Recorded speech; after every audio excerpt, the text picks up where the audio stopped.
Hey everyone, how's it going? Nate here from Octave Studios. It's Thursday, and you know what that means? It's time for another tips and tricks video. This time we're going to go over simple mic gain staging for when you are recording both vocals and guitar demo tracks in the studio. So let's dive right into it.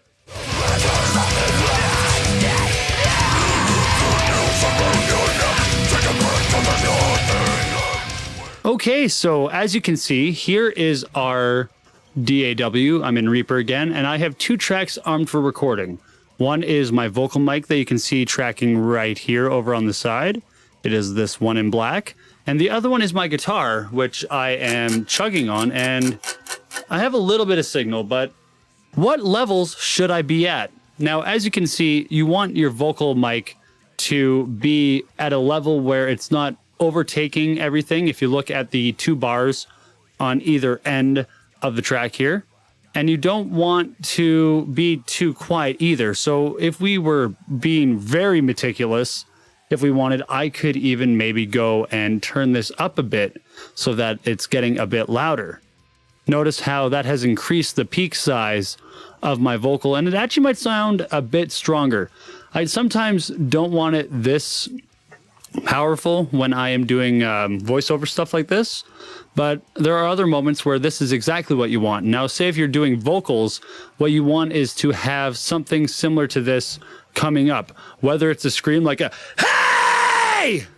See, now look at that. Everything's clipped. I probably just hurt your ears, and I apologize for that. So notice how the difference between my talking voice and my screaming voice is very significant. So let's see what happens when I have to bring it down. Like, let's bring this down a little bit. You can barely hear me. I'm going to get closer to my pop filter. And now I'm going to scream. Now notice the difference in these wavelengths. Hey! Now, as you can tell, I'm now adjusting my gain again. There is a significant difference between where my talking level is versus where my scream level is. Now, this is very important to keep in mind, vocalists that also perform live.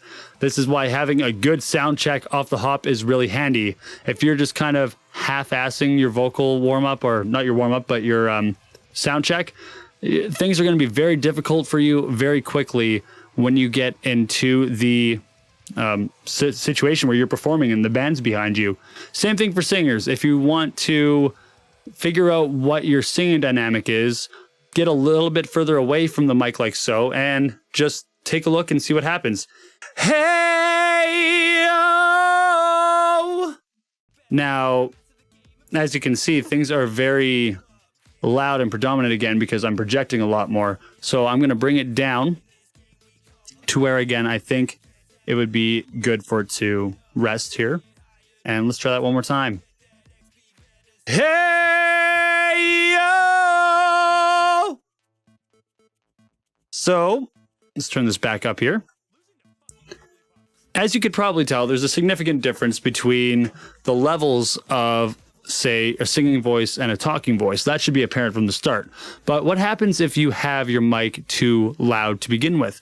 Now, you had that one clip on my scream, but notice how if I turn my volume up on my focus right here, things are getting very wonky right now. Now, that in itself should have sounded very strange, but we're going to do it one more time. See how I'm not even talking. I'm kind of whispering right now, and I'm getting these really, really loud peaks. And I bet you can even hear some like semblances in my voice that you kind of wish you couldn't hear right now. And that's, now if you're looking at it, it's probably distorting the character of the voice a little bit too as I'm increasing the gain.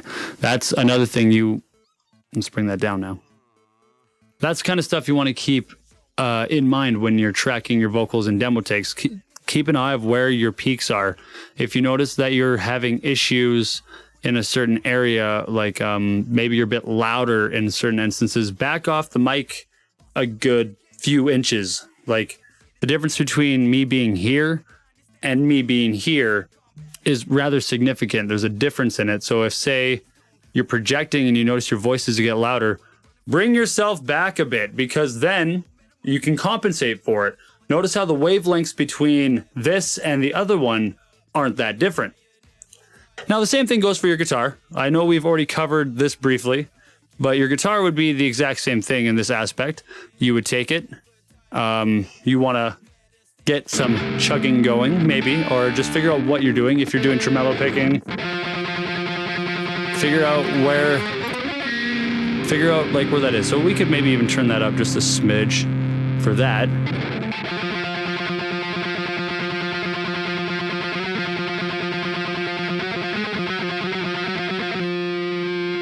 Maybe just a bit more. Let's make sure we get a really good note here.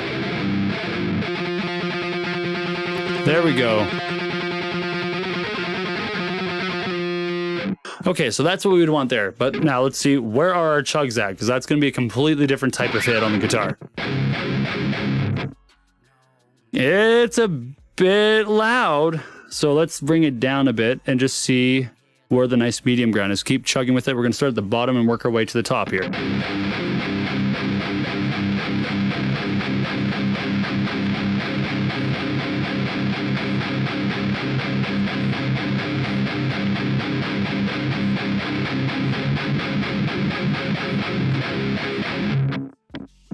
And that's about where I like to have my guitars. Maybe you could turn them down a bit lower on that aspect, but the occasional peak isn't bad. You just don't want it to be all over the map like we do in like some of these vocal takes here that we have here. Don't do that. Level it out, make sure it's great, and that'll just help make sure that the source you have is a lot cleaner. The very last thing I want to touch on is something not so much related to this, but more so related to just what you are doing musically in general. If you're new, or if you're writing new material, or if you're getting ready to play your first batch of shows out of town, like, we get it. Everyone is nervous and everyone wants to make sure their shows and their music's great. We all really want to make sure everything is at its best. Still prepare to suck. That is something that becomes a lot easier to swallow and get used to as you move along. You're never going to always be at your best. You can do what you can to make sure that you are doing the best you can on every given day.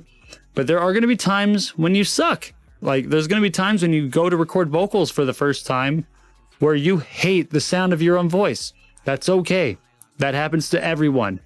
It's going to be the same thing that happens when you first record your music for the first time and you're hearing all the things that you're not used to hearing about your playing or your singing or whatever it is you have recorded. That's okay. Learn from it. Take it as a building block. Don't let it defeat you. Don't let it bring you down. Use it as something to go past the next time. Use it as a building block. And that's the main thing to remember about all this. Failure is a natural part of the process. Don't be afraid to fail. Relish in it and use it as fuel to make sure that the next thing you do is 10 times better. With that, I hope you all took something away from this. I am going to dive more into vocals down the line. I have just been very busy getting stuff together for Alternative Waves and wrapping up some stuff. Green Bones have just released their first single on all their streaming platforms and are going to be releasing their album very soon. So if you like grunge, keep an eye out for that. Hey, if you're interested in rap, look up Surreal. I just mixed, recorded, and released a track for him this past week. And also keep an ear out for some other stuff that might be coming down the pipeline. And mark down June 21st and 22nd on your calendars if you're in the southern Alberta area. We have a wicked festival. It's open genre. We have a bunch of bands playing, and it's going to be one hell of a time. I'll put one of the posters up here for you guys to check out. It's going to be our Wave 1. Wave 2 is going to be out tomorrow, and we're going to have the full lineup, set lists and all ready for you guys in the next week. So stay tuned for that.